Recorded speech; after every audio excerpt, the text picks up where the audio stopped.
Magluto naman tayo ng masarap na ginataang mais. Napakadaling gawin at mura pa ang mga panangkap. Pwedeng pang merienda o pang benta man. At tapusin mo ang video na to para malaman mo kung paano ko siya niluto. Maghugas ng 2 tasang malagkit na bigas. At saka itabi muna. 6 na tasang pangalawang piga ng nyog o kaya naman ay tubig. Pwede rin. Ilagay na ang hinugasang malagkit na bigas. At saka ito haluin. Takpan at pakuluan sa katamtamang apoy ng 10 minuto. Pagkulo ay haluin upang hindi manikit sa ilalim ng kaserola. Maglagay ng 2 dahong pandan at hatiin. Ito ay makakadagdag sa lasa at amoy ng ating ginataang mais. Maglagay ng 1 lata ng mais.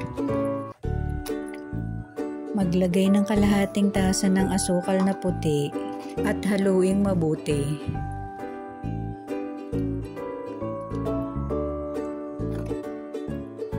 Takpan at pakuluan ng 5 minuto.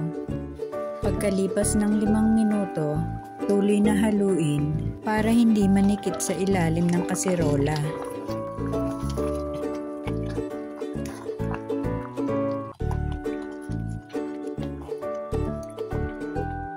Maglagay ng 1 tasang kondensada. At saka haluin.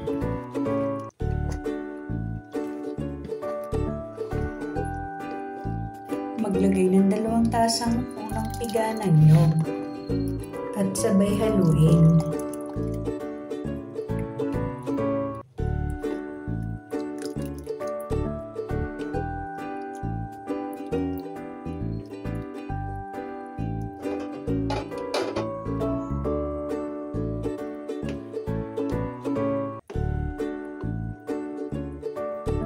Takpan at hayaang kumulo.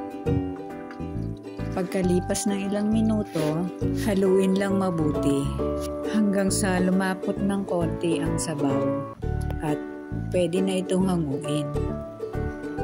O diba madali lang gawin? Kaya ano pang hinihintay mo?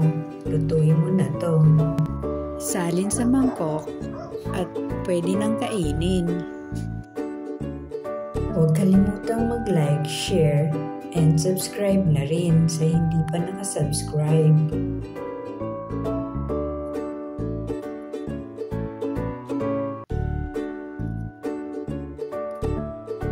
I-click ang notification bell para maabisuhan ng latest video.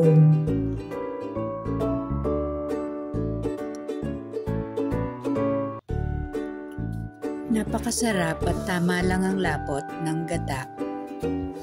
At tamang-tama lang ang tamis. Ano pang hinihintay mo? Lutuin mo na to. Thank you for watching!